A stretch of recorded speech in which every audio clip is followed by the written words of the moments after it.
이제 레위기 19장의 말씀을 통해서 하나님의 백성들이 하나님의 백성답게 거룩한 모습으로 살아갈 수 있는 방법에 대해서 함께 살펴보았습니다. 그것은 바로 하나님의 말씀에 순종해서 그 가르쳐 주신 사랑을 삶 가운데 실천하는 것이었죠. 이렇게 레위기는 거룩하신 하나님 앞에서 그 하나님의 백성들이 어떤 모습으로 살아가야 되는지에 대해서 현실적이고 구체적인 방법들을 가르쳐 주십니다. 오늘 우리가 읽은 레위기 22장에서도 그렇습니다. 오늘 레위기 22장은 두 개의 단락으로 구분되어 있다고 볼 수 있겠는데요. 1절부터 16절까지는 성물을 먹는 규례, 17절로 33절은 하나님이 기쁘시게 받으시는 제물에 대해서 말씀하고 있습니다. 먼저 전반부 1절부터 16절까지의 그 성물을 먹는 규례에 대해서 한번 살펴보겠습니다. 이 앞부분 내용은 하나님께 바쳐진 제물 중에 제사장의 몫으로 허락하신 성물에 대해서 말씀하고 있는데요. 레위기 2장 3절에 이렇게 기록되어 있습니다. 그 소제물에 남은 것은 아론과 그의 자손에게 돌릴지니 이는 여호와의 화제물 중에 지극히 거룩한 것이니라. 레위기 6장 26절에는 죄를 위하여 제사 드리는 제사장이 그것을 먹되 곧 회막들 거룩한 곳에서 먹을 것이며 7장 34절은 내가 이스라엘 자손의 화목제물 중에서 그 흔든 가슴과 든 뒷다리를 가져다가 제사장 아론과 그의 자손에게 주었나니 이는 이스라엘 자손에게서 받을 영원한 소득이니라. 아멘. 이렇게 하나님께서는 제사장들에게 하나님께 드려진 제물 중 일부를 먹을 수 있도록 허락하셨습니다. 당연하지만 이것을 먹는 것은 제사장의 마음대로, 제사장의 임의대로 할 수는 없었습니다. 오늘 2절 말씀에 아론과 그의 아들들에게 말하여 그들로 이스라엘 자손이 내게 드리는 그 성물에 대하여 스스로 구별하여 내 성물을 욕되게 함이 없게 하라. 나는 여호와이니라 라고 말씀하고 있습니다. 여기서 스스로 구별하여라는 것은 경외감을 가지고 대해야 된다는 것을 의미합니다. 제사가 끝난 뒤 자신의 몫으로 주어진 것이라 할지라도 그것이 하나님께 드려진 것이라는 것을 분명하게 인식해야 된다는 경고의 메시지인 것이죠. 경외감을 가지고 대한다라는 것이 구체적으로 어떤 내용인가 하는 것은 3절부터 9절까지의 기록이 되어 있습니다. 이 내용을 요약하자면 부정한 상태에서 성물에 접근하지 말아라 라고 할 수 있어요.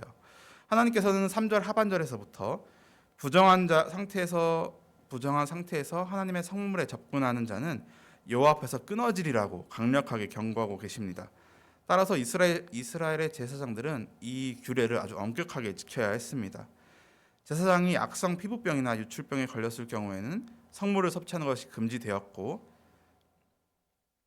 아마도 레위기 13장부터 15장까지 내용을 미루어 보았을 때 이런 몸의 상태에서 완전히 벗어난 다음에 정결 의식과 속죄 의식을 치른 후에야 성물에 접근할 수 있었을 것으로 보입니다.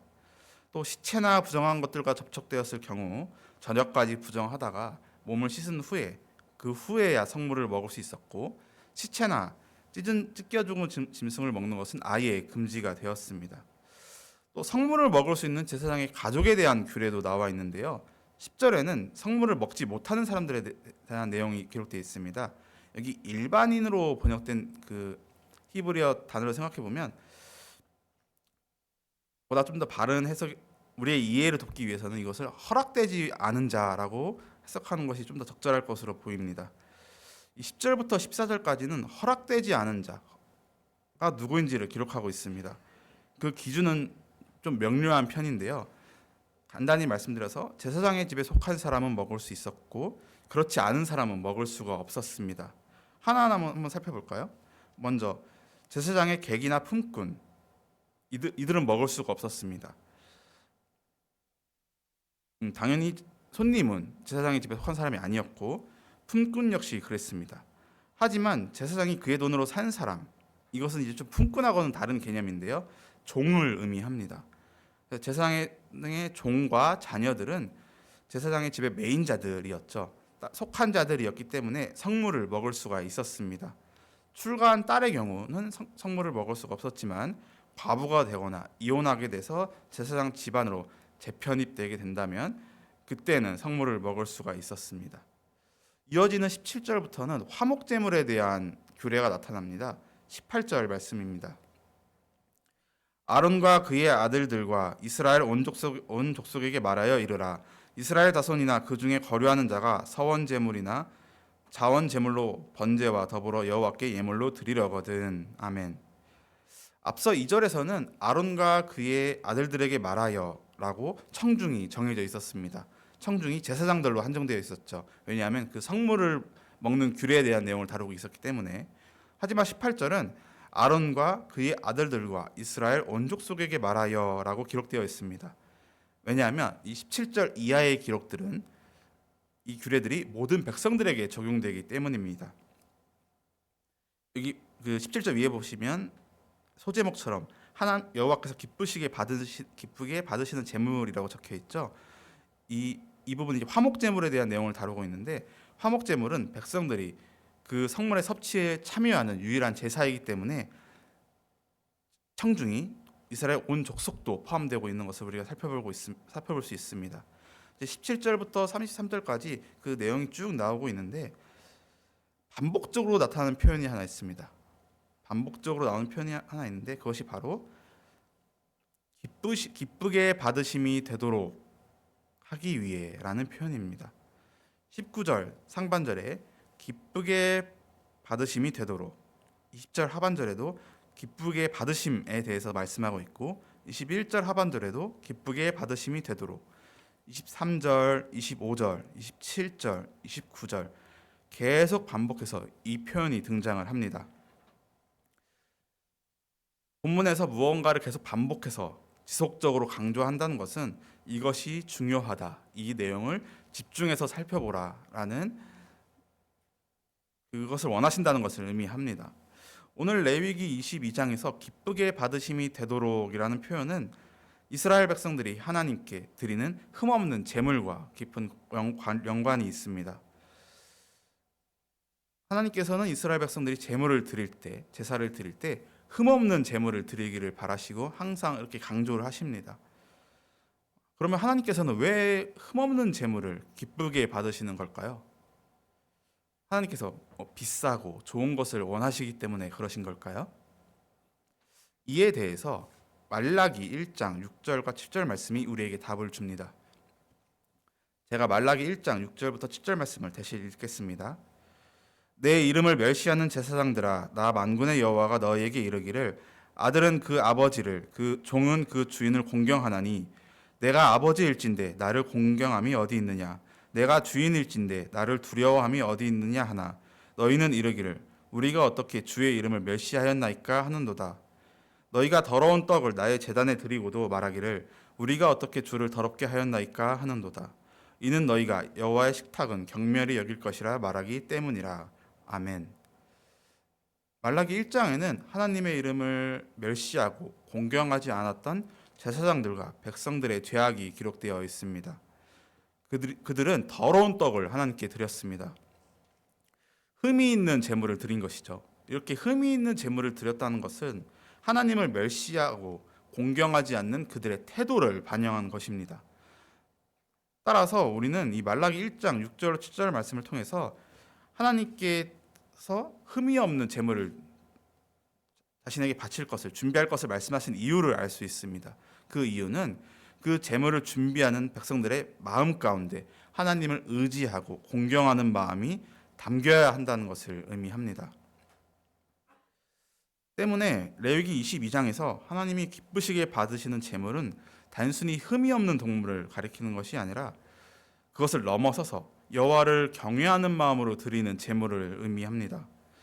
말라기 1장에서 하나님께서 이스라엘 백성들을 책망한 이유도 여기에 있었습니다.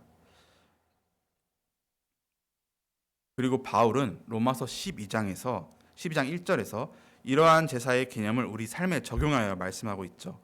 우리 자신을 거룩한 산 제물로 드리라라고 말씀합니다. 우리의 삶 자체가 하나님께 드려지는 것이 되어야 한다는 것입니다. 그리고 그것이 흠없는 것이 되기 위해서는 우리의 신앙과 우리의 삶이 온전히 드려져야 합니다. 오늘 우리의 예배는 어떻습니까? 오늘날 우리는 이때 이스라엘 백성들처럼 소나 양을 잡아서 제사를 드리진 않습니다. 그런 모습으로 드려지는 제사는 아니죠. 한번 우리의 예배를 생각해 봤으면 좋겠습니다. 조금은 억지로, 조금은 형식적으로 그저 예배 시간에, 정해진 공예배 시간에 교회에 나와서 자리에 앉아 있는 것으로 충분하다 여기는 모습이 혹시나 우리 가운데 있지는 않습니까? 하나님께 예배 외에도 하나님께 드리는 시간, 또 우리에게 주어진 사명들, 그 모든 것들을 감당함에 있어서 우리의 마음이 어떠한지 되돌아보는 시간이 되었으면 좋겠습니다. 바라기는 오직 하나님을 경외하는 마음으로 그 모든 것을 감당하시는 우리 모든 성도님들 되시기를 소망합니다. 정말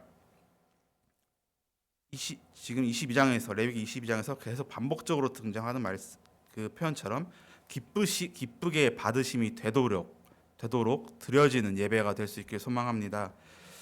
하나님께서 받으시기에 기뻐하시는 삶을 살기 위해 우리는 우리의 마음을 다시 한번 다잡아야 합니다. 오늘 레위기 22장은 하나님께서 기쁘시게 받으시는 제물이 어떠한 것인지 우리에게 말씀합니다. 흠없는 제물을 드리는 것은 단순히 비싸고 좋은 것을 드리는다는 개념을 넘어서 하나님을 경외하는 마음의 표현이라는 것을 우리는 배웠습니다. 앞서 언급드렸다시피 오늘날 우리는 더 이상 흠없는 양이나 소를 잡아 제물로 드리지는 않습니다. 하지만 하나님께서는 오늘날 우리가 흠없는 제물이 되기를 바라십니다. 우리의 삶이 산 제물이라면 우리는 우리의 신앙과 삶을 형식적으로 대하지 않고 온전한 마음으로 하나님께 드려야 합니다. 우리의 모든 것을 그리고 기쁨과 감사로 드릴 수 있어야 합니다. 정말 그렇게 우리의 모든 것을, 우리의 삶이 하나님이 기쁘게 받으시는 산 제물이 될 수 있도록 기쁨과 감사로 드리는 예배자로 살아가시는 우리 대전남북교회 모든 성도님들 되시기를 소망합니다. 기도하겠습니다. 사랑이 많으신 하나님 감사합니다. 오늘 레위기 22장의 말씀을 통하여 하나님께서 기쁘시게 받으시는 제물이 어떠한 것인지를 살펴보았습니다. 바울 사도가 기록한 것처럼 우리는 우리의 몸을 거룩한 산 제물로 드려야 되는 자들입니다. 정말 우리에게 주어진 모든 것들을 감당함에 있어서 그것들을 억지로 형식적으로 하는 것이 아니라 기쁨과 감사로 감당할 수 있는 저희 모두가 될 수 있길 소망합니다. 하나님 앞에 나와 드리는 그 모든 예배가 정말 우리의 마음을 드리는, 우리의 삶을 드리는 예배가 될 수 있길 소망합니다. 더 나아가 우리의 삶의 모든 순간순간마다 주님을 공경함으로, 주님을 경외함으로 나아가는 저희 모두가 될 수 있길 소망하오니 주님 저희의 믿음을 붙잡아 주옵소서.